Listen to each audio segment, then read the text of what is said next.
What? Welcome to episode 66 of Weird Mind Newsroom, where this week we're delving into some new releases, a fair few trailers, and a couple of news stories. Let's not waste too much time, and let's get into what came out this week. So we start off this week with the release of a new take on a film that has stood the test of time as a legacy film of the passing of the original star while filming and we'll see a revenge story, all in the name of love and restless spirits, with the new release of the reboot/remake/sequel of The Crow. The film will follow Eric Draven, played by Bill Skarsgård, who sees him and his soulmate being brutally murdered when the demons of her dark past catch up with them. Given the chance to save her by sacrificing himself, Eric returns to seek bloody revenge against the killers, traversing the worlds of the living and the dead to put the wrong things right. Reception to this film has not been the best, as it has been critiqued for its poor pacing, its dreary story and lighting, and not much personality to the plot, though some performances and bits of action have seen a bit of praise, but not that much to it in general. But if you want to check it out for yourself, you can catch this new film out now in cinemas. Now for another option in the form of a new film where seeing is believing, with a bump on the head and a setting of tranquil uncertainty, as we have the new thriller from Neon in the form of Cuckoo. The film follows 17-year-old Gretchen, played by Hunter Schafer, who decides to reluctantly leave America to live with her father at a remote resort in the German Alps. Once she starts to become plagued by strange noises and bloody visions, she soon discovers a shocking secret of her own family. The reception for this film has been decently well received, with praise to its concept and performances, the main leads of Hunter Schafer and Dan Stevens. Some elements like the outcome and aspects can fall a little flat and be a bit confusing to a lot of audiences.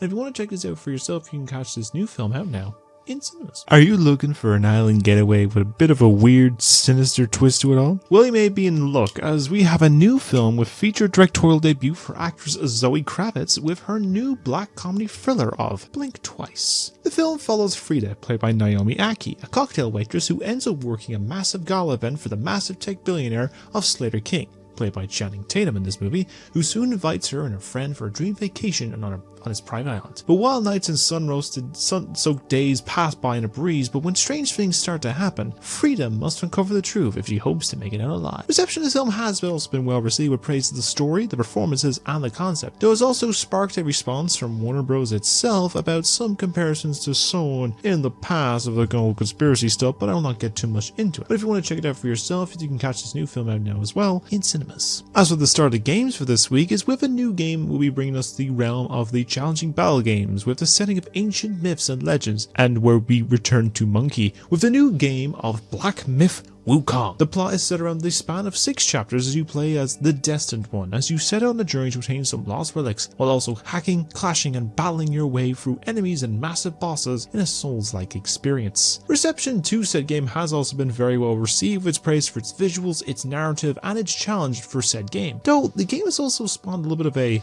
controversy in the basis of people's opinion on the studio that made it, the work ethic, because they're supposedly a bit sexist, as well as an email that went around that gave the list of do's and don'ts as to what the streamers should not talk about while playing it, which I think talks about in case you can't talk about politics and feminist ideals or something like that. I don't know the full context of the email. But besides all that, if you want to play for yourself, you can play it now on PlayStation 5 and PC, with a Series X and S version coming out sometime soon. The last of the releases for this week is taking us into the realm once again of the 5v5 Battle Arena games for sci-fi exhilaration, as we have the newest game of Concord. The new game will have you set out across the vast galaxies as you assemble a crew of free gunner space outlaws and team up with friends for online battles to prove who is the best crew in the vast galaxies. Reception on this game has been mixed to modest at best, with praise in the visuals and gameplay mechanics, though it has some critiques to likes of probably progression systems or some technical output given a fully online game, and I don't know what I said there, but if you're looking for something new to play with friends, then you can play this one out now on PlayStation 5 and PC. Of all that, that's all the new releases that we have for this week. I'm going to make him an offer he can't refuse.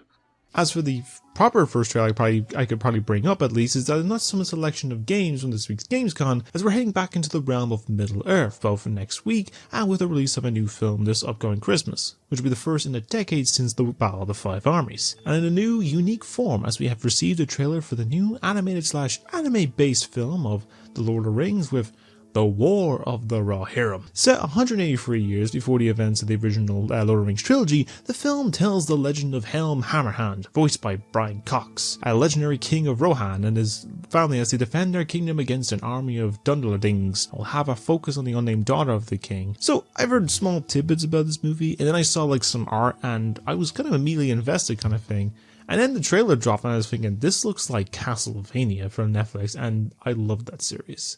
So I think this actually looks really intriguing, and I'd love to see the kind of animated anime take on this series because I feel like it had so much potential for it. I'm intrigued to check this one out, and it won't be too long for that as the film will be releasing in the cinemas just in time for Christmas on December 13th. And the last of the trailers for this week is seeing us teaming up with a new take on the badass treasure hunter who takes things into her own hands as he receives a new trailer for the upcoming animated adaptation of Tomb Raider, The Legend of Lara Croft. They're taking place after the events of the recent reboot trilogy of the original Rise and Shadow. The series will follow, of course, Lara Croft, and this is voiced by Hayley Atwell, as she continues her journey of discovering ancient treasures and other legends of the past that will bridge the prequel trilogy to the original series and becoming the badass that she is known to be. So I've enjoyed this series of games when I can. I have to get back to finish the most recent entries when possible. This new series actually looks pretty great and stylized. And in the case with that lore, this looks like someone very important and special to me, and I honestly say I agree with it, and I support their self-insert of that. And probably worth to check it out when the series drops onto Netflix from the 10th of October. And with all that, that's all the trailers that we have for this week. Hardy.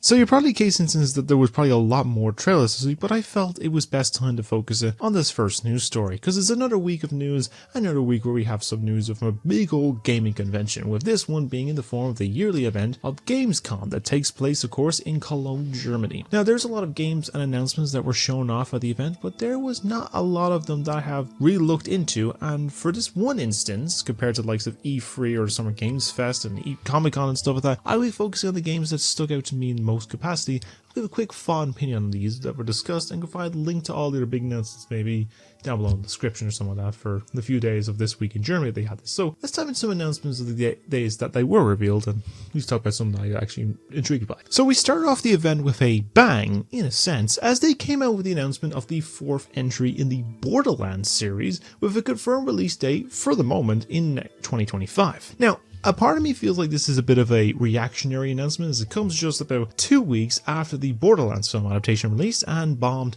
hard to the point where the film is releasing on digital after just 3 weeks in cinemas. And this was made in the post-release of this. But I feel maybe that the game was probably in the works for the last half or so after Tiny Tina's Wonderlands and a new Tales of Borderlands game, so I'm sure they have that planned out. And probably worth seeing that the appeal of the games is still there after the film appeal was not really there anyway. Then one of the games that was announced was the unveiling of the remaster to the original Goat Simulator, with the game mocking all other forms of remasters, including the Batman Arkham games, the rain effect of the GTA trilogy, the countless Skyrim re-releases, Assassin's Creed 2's weird NPC textures, and a few more in this goofy take on a game where you play as a goat and cause weird chaos, all in the name of being the greatest of all time. Oh, I get the likes of this series has seen a lot of jabs at itself and really popped off with a successful franchise in most cases. We'll be releasing probably sometime at the end of this year or some point next year. I might check it out when it does. The next unveiling was some new focus on one of the campaign levels for the upcoming Call of Duty game, and it does look like it's all action, unique settings, and bullets will be flying as they battle their way through a charity gala to get their targets. Now, I always enjoy the campaigns, and in most cases the only thing I play for most COD games, as multiplayer I can take or leave in the case I don't really have much people to play with anyway in general. But I will be intrigued to try this out when it drops some point on, I think it's the 25th of October. And then besides some new unveiling of the next entry of Civilization 7, they finally showed some gameplay for the upcoming VR exclusive Batman Arkham Shadows game, with you being in the cowl of the Caped Crusader between the events of Origins and Arkham Asylum, as you stop the Rat King and his army of rogues and creatures from destroying Gotham. And honestly, it actually looks really fun. It looks fluid and solid. I know the case instance of VR is going to make motion sickness and all that stuff, but the way they showed off with the combat, the stealth and everything like that, it looks so cool. Now, I'm hoping the case instance that I can actually play this on my Quest 2, because they've emphasized it's only Quest 3. Hopefully it's a Quest 2 option, but I guess we'll see when it comes out sometime in October. Now, after the success of the second part of this film saga and its magical popcorn bucket earlier this year, we're heading back to Arrakis, with then unveiling the first look at some gameplay for the upcoming new Dune Awakening game that sees in a third-person perspectives of you fighting against your enemies, traveling across the vast sands of the planet, and becoming the savior of all that is good and just, and will be interesting to try when it comes out some point in the new year. And then one of the non-interactive based pieces that we got from this was more in the vein of a new television series from the creators of Love, Death and Robots, with a new series known as Secret Level, which will be a new anthology based series that focuses on stories based on different properties like God of War, Destiny, Mega Man, Pac-Man, and many other more in this new stylized series that will be coming along to the stream of Amazon Prime on December 10th. Sure, it would have been great to see something from the Blue Blur's next film outing, but I guess that might be next week. It's vague on this point, I have no idea. So the next, about maybe 2 or 3 weeks ago, there was some weird new game being teased by the studio that made the Little Nightmares duology, and after a bit of a mystery, it's now been unveiled, pig physics included, in the form of Reanimal, which has a vibe of the original Little Nightmares games, will have you survive against creepy animal creations and their strange anomalies in a decrepit and rundown city. That's the vibe and creepiness of those two games, and I'm looking forward to trying this out when it comes out in the near future. Now, speaking of Little Nightmares, they finally unveiled some new look and gameplay as the third game in the series, and we'll be seeing your new protagonists work together in making your way through a forgotten town with unique puzzles, monsters, and gimmicks, and it looks like it is going bigger, tenser, and scarier as the first two excellent entries. Now, it has been seen a delay into the new year, but in all sense, I can be fine with this wait to create another scary new entry in the new year. Connecting to one of the newest releases earlier this week, we have the newest unveiling of another 5v5 based multiplayer game on the way, as we've also unveiled this week with the release date announcement for the upcoming Marvel Rivals game, which now has a launch date of December 6th. After a successful beta test earlier this summer, it looks like a very stylish and high octane fun, and I might give it a try down the line if I'm interested. But then another entry after nearly 8 years at this point. Hangar 13 has finally unveiled their newest entry in the long popular Mafia series with The Old Country. That will be taking us out of the US and taking us back to early 1900s Sicily and follow the Mafia then. Not much else has been shown in the game besides the teaser announcement, but we'll be getting more info about the game in December at the Game Awards most likely, and for the moment to release in 2025, so I'm looking forward to return to a series of organized crime real soon, besides GTA 6 of course. The second last piece I'll probably bring up from the event is this, with you finally be giving an official release date for Bethesda's and Machine Games' upcoming new adventure of the whip-cracking archaeologist, as they unveiled that Indiana Jones and the Great Circle will be releasing on the Series X and S and PC on December 9th of this year. But it was also unveiled at the event that we'll be seeing this new venture get a PS5 release in the spring of next year. So it'll be intriguing to try this out, new global venture real soon, and there's a lot of potential. So here's hoping all is great for this game when it comes out. The last of the pieces I'll be bringing up is a new look at the new action-based games from the studio behind Sniper Elite and Zombie Army, which also saw a new Sniper Elite game coming out, with a new game of Atomfall, a nuclear-based city in the UK that has seen a massive disaster after the effect of nuclear energy. Have you explored the quarantined lakeside town as you gather resources and interact with friendly and hostile inhabitants, strange creatures, and cults in order to recover a dark conspiracy the government is probably not telling you about. So I find this setting interesting, and maybe this could be a bit like that recent massive fan expansion release of Fallout London. That'll be worth trying out in March of next year. But that's all I can really say from this event that provided a lot of interest to me. Sure, there is a whole lot of other announcements that were shown at the event, but some were decent or just not that much of an interest. It is difficult to find forms of new announcements and everything shown, but in all cases, it seems like we have an exciting time for gaming for the rest of the year and into the future for more gaming entertainment. But I'd love to know your own thoughts of anything that you watched the Gamescom this year, and in the case instance, which games and announcements were you looking forward to the most, and which games did I miss that you're excited for in particular? Let me know what your thoughts and opinions are down below, and we'll discuss them there. And the last of the stories for this week is with a bit more of some announcements of some new projects, updates to others, and some mixed match pieces that fit more into just one big story instead of just some smaller ones, and I'll probably go through them all, which is to see what's been unveiled for this week. So we start off with some news based in a galaxy far, far away as we journey into the world of Star Wars, as was announced earlier this week that the plan to continue the story of the recent series will no longer seem to be happening, as was announced that the Acolyte has been cancelled after one season. Now, there's a lot to divide and speculation on about the whole reason as to why the series was cancelled, but with elements being the case of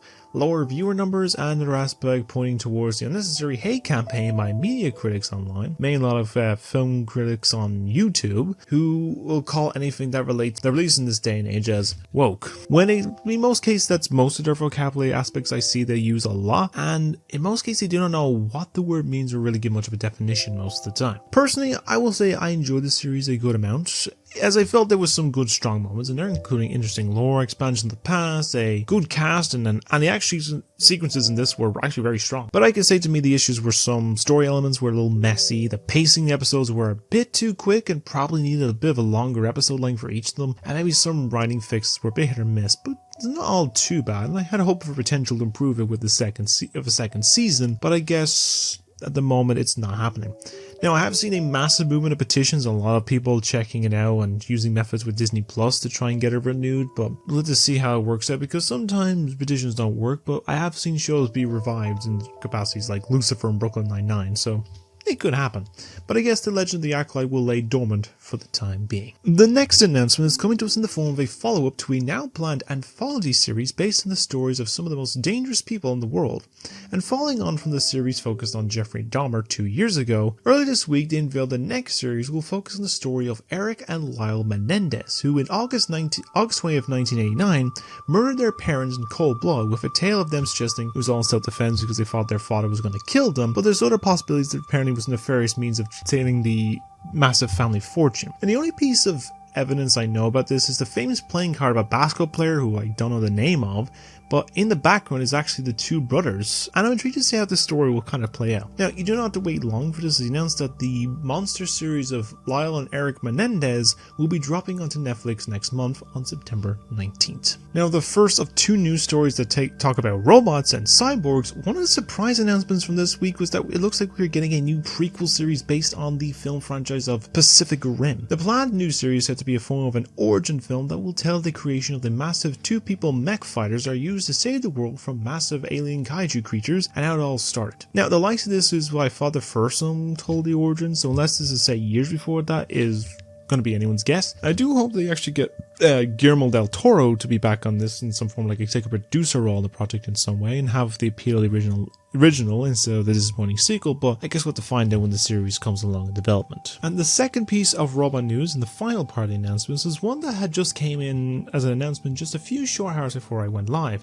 Now, as the announcement, we will see the return of a character of Ultron in the Marvel Cinematic Universe. It was confirmed that James Spader on Friday will be making his return to voice the killer cyborg and his army with the upcoming release of the Vision-focused TV series that is now confirmed to be a conclusion of a trilogy that started with WandaVision and will be continuing on with Agatha all along in September. Now, the last time we saw a form of Ultron was about 3 years ago with the release of the What If episode where Ultron won and became the ultimate being of the multiverse that he nearly killed the Watcher because he foreseen him. Now, it'll be intriguing to see which will be made of his character in the new series and if they will have some form of a presence in the upcoming Avengers films, mainly like Secret Wars or some of that. But I guess we'll have to find out more about the series as it develops for a supposed 2026 release, but we'll have to see then. But with all of that, what are your thoughts and opinions on what was discussed in these stories, and are you sad for the Acolyte not getting a new season, and what are your opinions on the new announcements above?